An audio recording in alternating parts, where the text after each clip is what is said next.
It's always interesting that such meetings are held on Friday and Saturday, and you have to take time off from your practice and everything else that you do. That's a real Use mic. this? That's a fake camera mic. Okay. That's a fake camera mic. Okay, there we go. That's a good start. Yes. Okay, so it's great and that you take the time off to come and visit with us, because I think at the end of the day, I'm hoping that what we could add is substance to what Letitia ended with, and that is, at the end of the day, most of you in the medical profession or in the health profession, what you really want to do, despite all these business aspects of the business and everything else, that you really want to sincerely provide quality care. And that is impinging right now because of all the things that are happening in the world, that your ability to provide quality care is really being discounted and rapidly diminishing. And Letitia also mentioned another point regarding supplementation. That's a worrisome thing in your world, because you really are not sure what, when your patient comes to you and present a product to you, you're really not quite sure how you're going to advise the person. And that adds on to your angst. And in fact, every week when you pick up your New England Journal, you see another article on why supplements are really bad for your patients, and so on and so forth. Particularly focusing on this technology that we call the biophotonic scanner.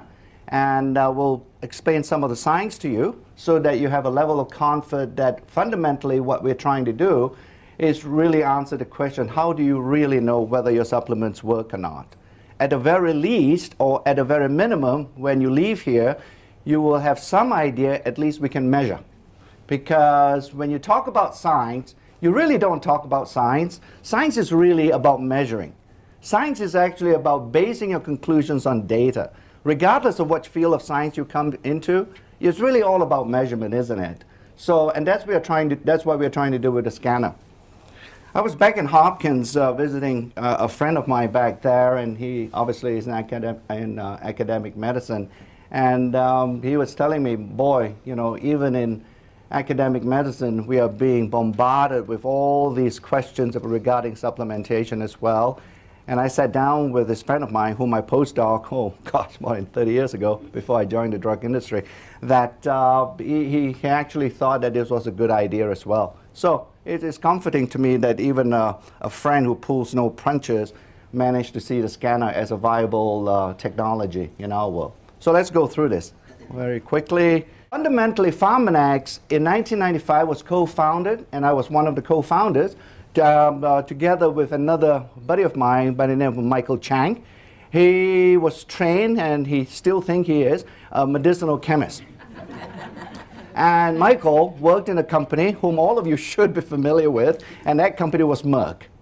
And he was really responsible for their drug discovery programs. And on the other side of the fence, I was responsible for drug discovery at another drug company called Wyeth. And I sort of participated and worked in that company close to about 11 years. And over that period of time, I actually sort of contributed to the development of rapamycin, which is now the anti-rejection drug, and also to another non-steroidal by the name of Etodolag, and then finally another photodynamic therapy drug that's called sort of BOPP, which is specifically a selective brain tumor destroying type of molecule, which when you give it intravenously, it goes into tumor cells and not to the normal regular brain cells. And when you activate the light at a particular wavelength, it actually generates free radicals to destroy that tumor cell. So it's fascinating. But fundamentally, we got together with Michael and I, and we decided to really focus on natural products and natural ingredients to start this company that we call Pharmanex. And one of the first scientific advisors that we consulted with is this Professor Carl Gerasi. And he was a Stanford chemist professor. He started, in fact, he was a co-founder of Syntax, which right now it doesn't exist anymore in the Bay Area because it's now part and parcel of Roche. And once again, he has lots of experience. And sort of when we told him about our idea of starting a company based on the premise of converting and translating natural ingredients into dietary supplements, he sort of thought, well, it's a good thing. but make sure you don't develop snake oil. Fundamentally, use what you have learned in the pharmaceutical industry, i.e. good manufacturing practices, double-blind clinical studies, and so on. All the things that you should do to make sure that you can substantiate that your product is safe and effective. Because if you look at it, if you in fact one day meet a physician or a healthcare provider, you will be expected to at least assure that individual that he is not going to do any harm. Fundamentally, within your Hippocratic Oath, there's this phrase about doing no harm. And at that point in time, back in '95, the supplement world was fraught with this risk and essentially, infused with snake oil and all sorts of supplements that don't meet the required standards of safety and efficacy. Because it's all a matter of ground up leaves being encapsulated, putting into a bottle, and then slapping on a nice looking label and call that a dietary supplement. And we didn't want to start Pharmanex with that premise, but actually overturn the apple cart, if you will, and say, why don't we do it a better way, and essentially focus Pharmanex on making pharmaceutical-grade, science-based supplements. That's how we started Pharmanex. So we started that in 1995 and raised about $46 million from three fairly sophisticated investors group. And that would be Fidelity, whom you all know. They're located in Boston, one of the largest, if not the largest mutual fund company. And they had a venture arm. We raised money from the Pritzker family, who owns the Hyatt hotel chain, one of the richest family in Chicago. And then the third one was J.H. Whitney, which to us was actually far more impressive than the other two, because J.H. Whitney is the oldest venture capital group in this country. If you look at the history of venture capital, you would see that J.H. Whitney was a pioneer in venture capital. He actually funded the railroad in the United States way back. So they have many, many years of funding startups, and for them to come in based on this story of making pharmaceutical-grade, science-based supplements, was appealing enough for them to invest in a company, was a bit of a reassurance for us that maybe we're on the right track. And then in 1997, we launched 5 products, and then in 38,000 stores in the traditional mass market channel, that would be Walmart, Walgreens, Rite Aids of the world. And then in 1998, we got acquired by Nu Skin Enterprises for roughly around $135 million. And that was the portal, if you will, that how I came into Nu Skin Enterprises. And I continued to learn about this business.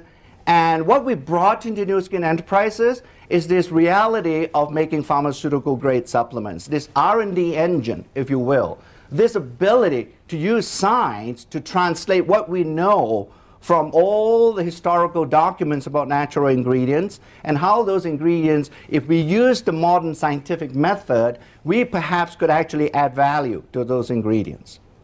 And we did that through this process that we call the 6S process. It's just an acronym. It describes the 6 steps that we use to manufacture and finally launch a dietary supplement in this company. Okay. And if you look at it, I won't go through each of those steps, but fundamentally, if you look at it, what we want to make sure that we do not use garbage. Because no matter how good your process and how good your science is, if you put in garbage in, you are going to get garbage out at the other end. So we wanted to make sure, as I said, through this 6S process, we wanted to make sure, at the very minimum, that our supplements are safe. It doesn't contain any toxic contaminants. We do not adulterate our products with steroids. We analyze our products for banned substances. All the things that we would think, in this 21st century, that every company would be doing. Unfortunately, it is not the case. And you will hear many companies saying they're doing science, and it's difficult to really believe that particular claim, because science in this day and age is really about using a multidisciplinary approach. It is about having close to about 100 scientists in the company, which we have currently, to be able to cover all the various scientific disciplines. We cannot just have chemists in our company because they don't know much in terms of biology, or vice versa. So as you can see here, we have a whole array of scientific expertise in the company, and this is really the R&D engine that I'm talking about. And in fact, frankly, I'm really the mouthpiece for these guys. You ought to be meeting them, and you ought to be speaking to them, because don't take my word for it. Fundamentally, these are the folks who help to develop our products in Nu Skin Enterprises. And we do that in 3 R&D centers around the world. As you know, that the Chinese, in general, they have a very rich tradition, this so-called traditional Chinese medicine philosophy. And what we find from it is the fact that, yes, they have, and in fact it's quite well documented, they actually have the first original pharmacopoeia, if you will, written in Chinese. And we have lots of experts in Chinese. They're scientists. They're trained in Western science. But they are very able to access that knowledge and then sort of pull out the gems, the insights that these folks had way back, and see whether we can use the scientific method to translate that to something meaningful in this day and age of modern science. And that's why we have 2 R&D centers in China. The one in Beijing primarily focuses on clinical and biological studies, and the one in Shanghai is the R&D center focusing on making sure that when we source raw materials from China, at least we know that raw materials are pure, and we get it in the form that we want, we bought it for. You know, we give them specs. And in general, I just don't trust the Chinese. And that's one of the reasons why I have an R&D center in Shanghai. So that's what we have. And we're not proud, frankly. In spite of the fact we have the multidisciplinary team here, we do not suffer from the so-called NIH syndrome, i.e. this non-invented here syndrome. We do have access to a variety and a plethora of scientists around the world and institutions. This is just an example of some of the universities we've worked with, ranging all the way from the United States to Asia and to Europe as well. And these are world experts, and many of them have contributed to the understanding and how we should develop a particular product. And just to name drop a bit more, this is our motley crew of scientific advisors.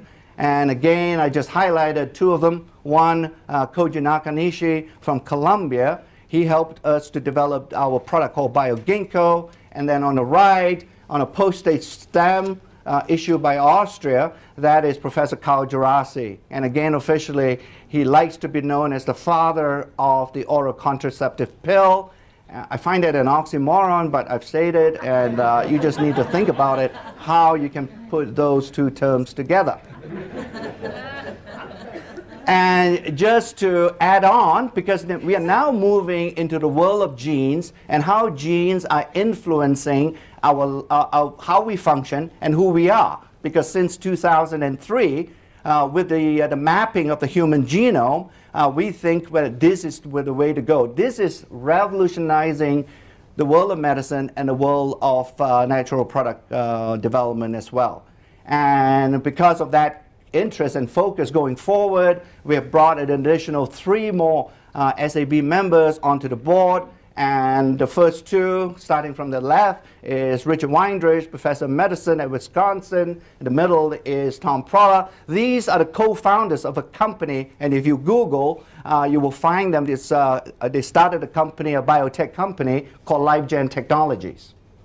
And we are collaborating with them very actively to develop our so-called age-lock products going forward. And then finally, Stuart Kim comes to us from Stanford, and he understands the aging process at the genetic level in depth. And he's one of the pioneers, if you will, in using genetic analysis of the aging process. So these are, we continue to invigorate, if you will, and refresh our SAB with new knowledge, with new expertise. The company, it is what it is. It is Nu Skin Enterprises, and frankly, 13 years ago, when I got into this discussion of acquisition, my first personal reaction, since I was in Los Angeles, Pharmanex was actually located in the Los Angeles area, my first reaction was, well, what's this company Nu Skin? You may experience the same reaction. In fact, you would think, you know, it can't be a real company, right? It can't spell new. let alone being in Utah. So, however, it is obviously, again, if you use the Google, you will find that we are indeed a New York Stock Exchange publicly traded company. And the reason why that's important for all of you is because we have to be transparent being a publicly traded company. Unlike many of the privately held companies in this world, they do not expose what they do in-house financially or otherwise to you. We have to. And that transparency ought to be, add on to your level of comfort that we do adhere to the highest standards of reputation, or else all of us will go to jail. Well, the managers will. The scientists will probably find another job. So. Okay, here's the scanner. Let me quickly go through the scanner because it's a fascinating thing. We developed the first version in 2003, and the two inventors, the patent that we have exclusively licensed this scanner technology are Professor Werner Gellerman and his colleague Robert McLean. They are faculty members at the University of Utah, Department of Physics, and they sort of really, back in 2003, managed successfully to use a very sensitive physical law called Raman spectroscopy to measure certain types of antioxidants. That's really what the patent was all about.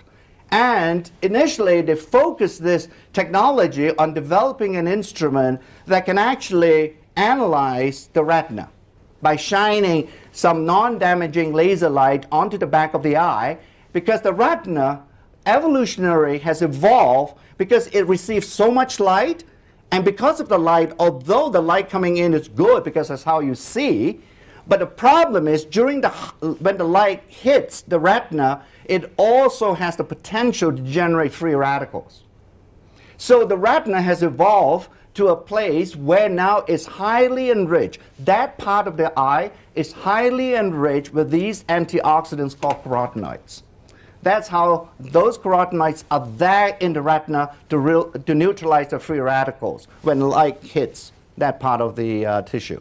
Okay? So that's why Werner went after the retina and see whether he can use Raman spectroscopy to see whether he has any diagnostic ability to detect AMD, macular degeneration, at the early onset before it becomes symptomatic. So, but with that, when we started to chat with him, we decided to actually say move away from the eye, because our distributors are not very careful when they shine things on the eye. So we didn't think it was commercially viable for our world. So we said, why don't we go to another piece of tissue that's a bit less risky, and that would be the skin, and see whether we can use the same instrumentation to detect these types of antioxidants on the skin. And we managed to do that. That's where the patent is, and what we find again and again, that is a very sensitive way of detecting skin carotenoids. When we started at the very beginning, the scanner back in 2002, 2003, it actually looked like a weapon of mass destruction. That's the picture on the top left. In fact, if George Bush had come here, he would have continued his presidency, but he didn't. So anyway, so here's the weapon of mass destruction back in 1999, and then in 2003, we managed to reduce the size of it. Obviously, we couldn't launch that room full of cables running all over the place, but by 2003, we successfully converted that technology and put it into this toaster size unit called the biophotonic scanner. That is a picture of the first scanner we produced. Now, with that, we have now reached a point. This is almost like the third version that we call the average version or edition. And this is what we're using right now today for all our distributors and everybody else to measure antioxidants. It's very small, it's very reproducible, it's absolutely validated. We now have 7 years worth of data, more than 10 million scans around the world, to be able to use that database to validate what the technology is really measuring. And let's go through that very quickly. And we have written a review paper, so we have actually submitted much of those type of data for peer review and get it into manuscripts and finally into print. and this is just an example of the significance of measuring carotenoids and how that actually translates to an indication of overall nutritional antioxidant health in the body. And fundamentally, what Les Packer from Berkeley tells us is the fact that antioxidants don't exist in isolation. For all intents and purposes, the antioxidants, if you will, once they get in your body, they all come together to form almost this network that we call the antioxidant network.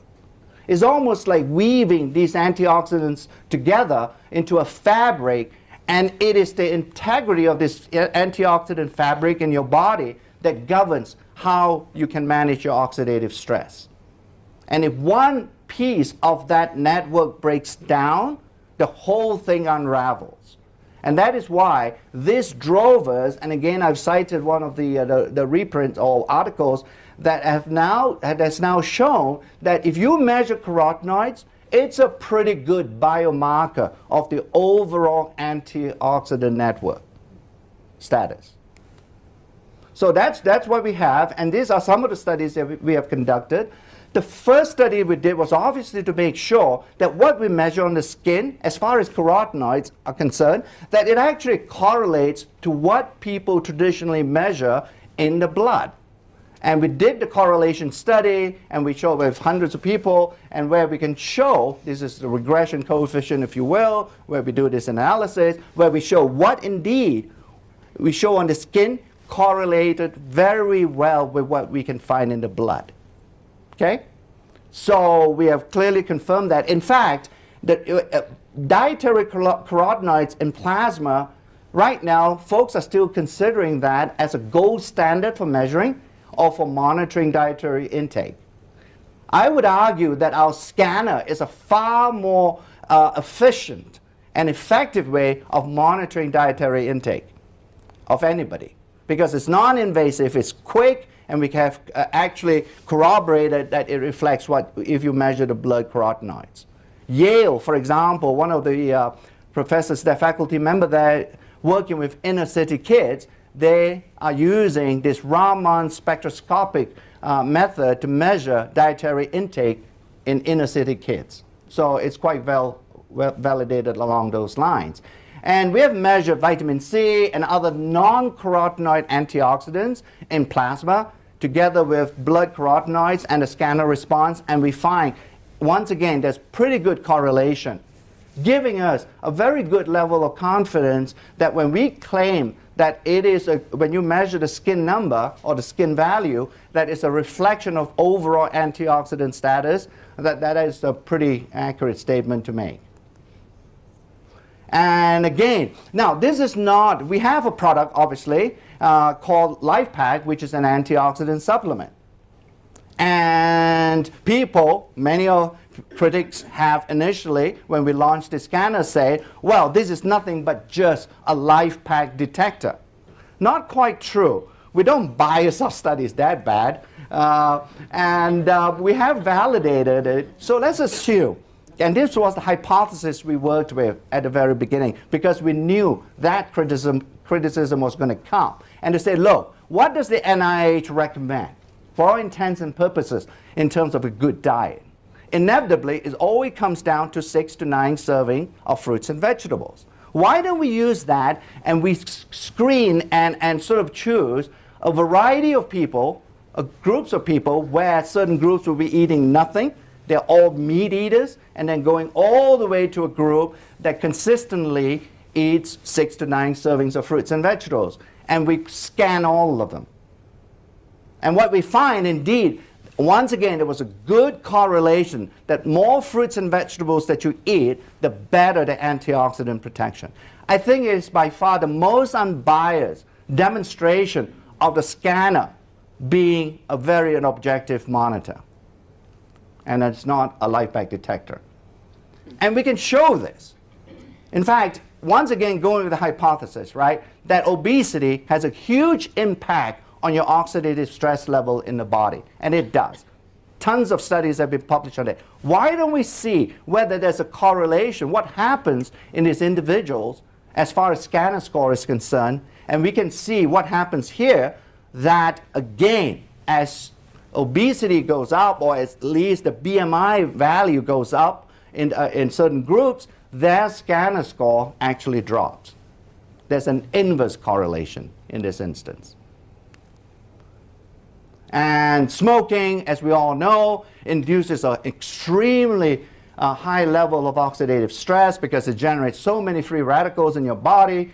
And again, we can see plotting all the way from non-smokers to a heavy smoker, close to a pack a day or more. You can see there is a very gradual smoking-dependent drop in antioxidants in your body, because the antioxidants are being used up so rapidly by the generation of these extreme levels of free radicals. You would expect, a hypothesis would predict that your antioxidants will drop in a smoker. And sure enough, we managed to prove that. Then finally, what does it mean? You know, at the end of the day, I get most medical professionals, well, okay, fine, we believe you on the antioxidant side. What does it really mean? Every day I pick up, frankly, a New England Journal article and says, you take antioxidants, in fact, it's bad for you, frankly. Right? Blah, blah, blah. You pick up your BMJ or whatever medical professional, there's a review article, some people say antioxidants are bad for you. Well, fundamentally, if you look upon those lines, okay, then really what we are saying is antioxidants are good is because they provide this clinical benefit that is related to a reduction in oxidative stress. Okay? That is really the clinical benefit link. And what we can show, in fact, if your scanner score goes up, and if we measure urinary biomarkers of oxidative stress, and in this instance it's MDA, but we have measured another one that's a more robust marker called isoprostanes. These two markers, they tell us that in fact the oxidative stress level or the oxidative stress status in your body overall, it does decrease when you have a higher scanner score. That reminds me to tell you, you know, you're going to ask, because many of you, particularly among the males, the scanner has become a competitive instrument, and they try to compete on getting the score as high as possible. If I have 70,000, I'm better than you at 60,000. It's not meant to be that. What fundamentally the reality with the scanner is, in fact, let's just assume on the remote possibility that antioxidants are bad for you, okay? But it's always a dose-related phenomenon with any substance or any drug or anything, right? So in fact, I would argue that the scanner is actually a safety mechanism that you can guide your patients to an optimal level of antioxidant intake. Because we have plotted the scale that you're going to see all the way from the red to the blue, that why we chose blue to be the optimal or desired level of antioxidant protection is because that blue zone, if you will, is based on that fruits and vegetables study. Okay? So we have added, if anything else, going back to the premise in your Hippocratic oath, do no harm. At the very minimum, that biophotonic scanner offers that protection to all your patients and all the people who come to you for medical care. And this credibility is validation if you ask for it. You have so many of them, it comes out from the wazoo, and this is just sort of like, well, some of them. And the scientists have presented in all kinds of scientific conferences around the world. And business awards, it obviously, when it first came out, it was first in class, it's innovative, and we have garnered quite a few awards along those lines. And finally, the medical rights, we have the medical rights in 2006.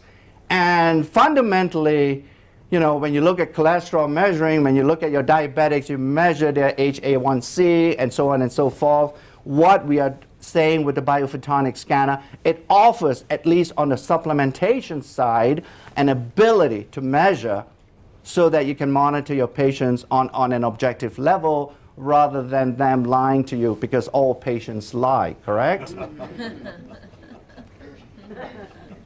So this is a validated, non-invasive, 5 minutes, put the palm on your hand, and you get your score. Very easy. And why use this system? I think this is This is really an exciting. So that's really what the scan is all about. Now, we provided you a way to look at a problem. We do obviously have a solution. Not much point highlighting a problem without offering a solution. And that's where the life pack comes in. And later on, from the scientists, I'm sure you'll hear about all the things that we have done to formulate that life pack to be the most comprehensive micronutrient supplement in the market today. And from then on, with that understanding, we can move to other things that we do in New Skin Enterprises, because when you look at us at a $1.5 billion company, obviously we're not a one-trick pony type company, and there are lots of things that come in the future. Thank you. Thank you.